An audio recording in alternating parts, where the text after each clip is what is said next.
rade čuke i tete tamo? Šta rade oni? Sad znamo bar kako ćemo da ih umirimo. Ako budu plakali, samo kažemo da aplaudiraju. Ne znam kako da najavim ovoliku lepotu i divotu porodice Krstić, koja ima 4, a pre svega je heroj ove priče ovaj najstariji sin koji ima 9 godina, Vasilije, zbog kojeg su na kraju i stigla ove 4 da ima svoju braću i sestre. Je li tako, Vasilije? Tako je. Jeste.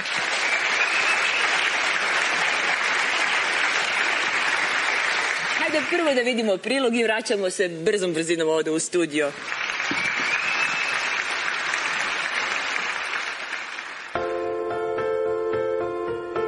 Ja se zovem Mira Krstić, dolazim iz Subotice, imam 30 godina.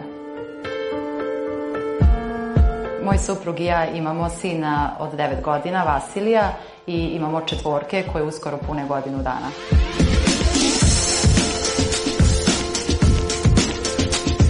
Nakon rođenja prvog deteta koje smo dobili prirodnim putem, suprug i ja smo se odlučili za drugo dete koje prirodnim putem nismo mogli da dobijemo. Naša borba za drugo dete trajala je punih 7 godina. Probali smo raznim tabletama, na kraju smo se odlučili za inseminaciju koja je uspela, ali se bebi srce nije razvijalo, tako da smo u 8. nedelji morali da očistimo plod. Za vantelesnu oplodnju smo se odlučili iz razloga što nismo hteli više da gubimo vreme, ni da pravimo veliku razliku između dece. Vantelesna oplodnja je uspela iz prvog puta i ubačena su 3 embriona. Međutim, posle mesec dana, kada smo otišli na pregled, ispostavilo se da više nisu 3 embriona, nego da su tu 4 bebice. Tada mi je doktorica objasnila da se jedan embrion podelio u 2 bebe i da tako imamo 4 bebe. Naše 4 su prve 4 u Srbiji rođene posle 7 godina i prve 4 u Subotici. Život od kada smo dobili 4 se promenio mnogo. Nemamo više toliko vremena sami za sebe. To je prvenstveno sve vreme predviđeno za njih. Znači, roditeljstvo je svakako teško kada su jedna beba kad je u pitanju. Tako je meni teško jer je puta 4. Dešavalo se noću kada ustane neko od nas dvoje, nahrani neko dete i sad vratimo se u krevet, spavamo i sad to ista beba plače i onda suprug ustane, nahrani tog istog i onda vidimo da ne može tako, ne možemo da funkcionišemo, da on mene ne bi budio ili ja njega. Počeli smo da zapisujemo ko je kada jeo i tako imamo evidenciju kada neko ustane, pogleda u svesku, aha, taj je jeo, dobro, taj nije gladan, idemo dalje. Bebe razlikujemo dosta teško. Uglavnom Melanija, ona se razlikuje zato što je žensko, pa se vidi jednostavno.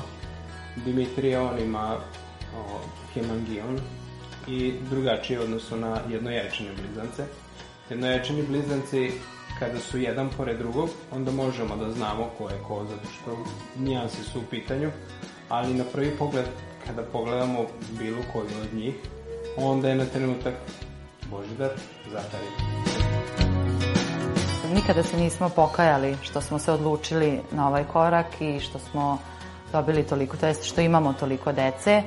Nama je zaista srce puno i ne pomišljamo na to o nekom pokajanju i budućim roditeljima bi savjetovala da ne čekaju, da se ne stide svog problema i da idu ka svome cilju. Da ne razmišljaju puno o tom pravom trenutku, jer trenutak nikad nije pravi, a jeste uvek pravi. I da ne razmišljaju o novcu i o nekim stvarima, jer toga će uvek biti. Samo je pitanje kako ćemo se organizovati.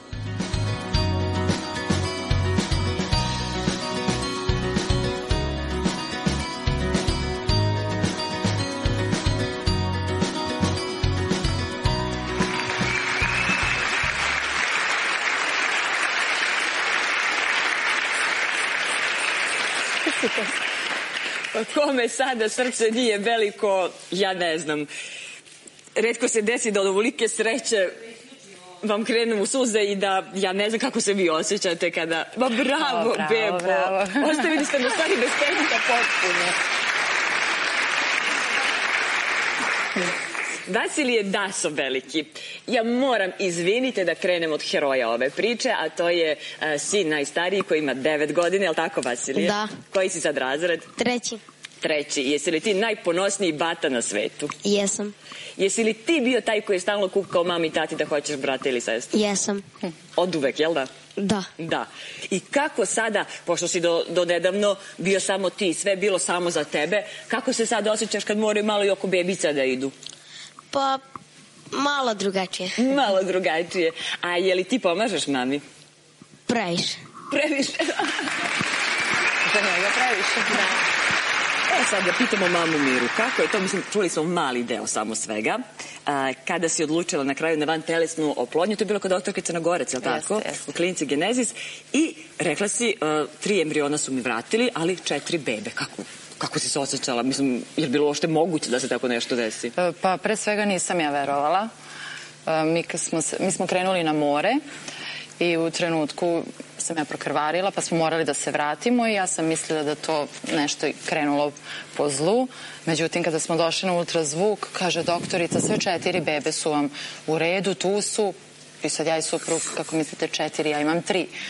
Kaže, ne, vi imate 4. Mislim, nisam verovala jedno vreme dok to posle nije išlo nedelja za nedeljom, onda sam shvatila da u stvari to su 4 bebe i nema sad dalje, to je što je. Ali, mislim, i sreća i strah sve je vladalo u meni tada, ali odlučili smo ipak da ostavimo sve 4 bebice i evo, džiha tatu. Džiha tatu. A kako je tata Mladen sve to prihvatio u muškoj svojoj glavi? Ja sam bio podrška pre svega. Čak i kada je ona se dvoumila šta će, ja sam gledao da budem optimista. Iako sam znao da su veliki rizici i da je velika odgovornost pre svega. Ali pošto je sve išlo nekom ravnom putanjom, nije bilo oscilacija nikakvih, onda smo se odlučili da ipak to ostane tako kako jeste, jer rizik je i kod same redukcije i ostalog da se nešto radi. I evo i sada. Onda kreće žurka. Kad si se porodila i kad ste stigli kući, kako je to sve izgledalo tih prvih dana? Tu su bile moja mama i svekrva, tako da smo svo 4. Svi zajedno? Svako imao po jednu, tako da... Tako je bilo na početku, svako po jednu? Da. Sad je teže. U početku nije bilo toliko, sad svako traži svoju pažnju. I kreće prohodavanje za puze, pa će uskoro da hodaju? Pa evo ga, Dimitrij, on već hoće da šeta, ali niko da ga šeta, jer nema mama toliko ruku. Pa onda on sam polako, nekad padne, ustane, ali da. To je to kad uzmete jednog, onda evo već svi dolaze oko nogu, dižu se, onda ovaj padne jer nije opstao, onda ovog i da. Pa to je sve tako slatko. A da li spavaju isto vreme, noću, ajde manje više, to ste rekli, ali danju, kako to izgleda? Bude jedno drugo, kako to izgleda? Pa kako kad? Ako neko čvrsto spava, ne smetamo. Ako ne spava, drugi plače, onda probude jedno drugog. Da. Ali ne spavaju toliko često zajedno, desi se, ali nije sad da kažem da je non stop to. Ali uglavnom posle kupanja su svi lepo kada ručkaju, onda spavaju. Onda noću svi spavaju, evo ona krade Dudu. Aha, hoćeš i ti kod bate i seka? Hoćeš? Uzela mu Dudu. A uzela mu Dudu, ona njemu i ona to samo izvuče iz usta. Evo vidi. Ajde gospođice. Evo njena Duda. A kako izgleda kada idete negde, recimo sad ste iz Subotice došli do ovde, kako to pakovanje, svigla, spremanje, izlazak vaš, u običnu šetnju kako izgleda? Pa uglavnom nam neko pomogne. Znači bake. Da. Ali svi, uglavnom svi. Da, sad dođi ti kod mene, Vasilij, molim te ovde.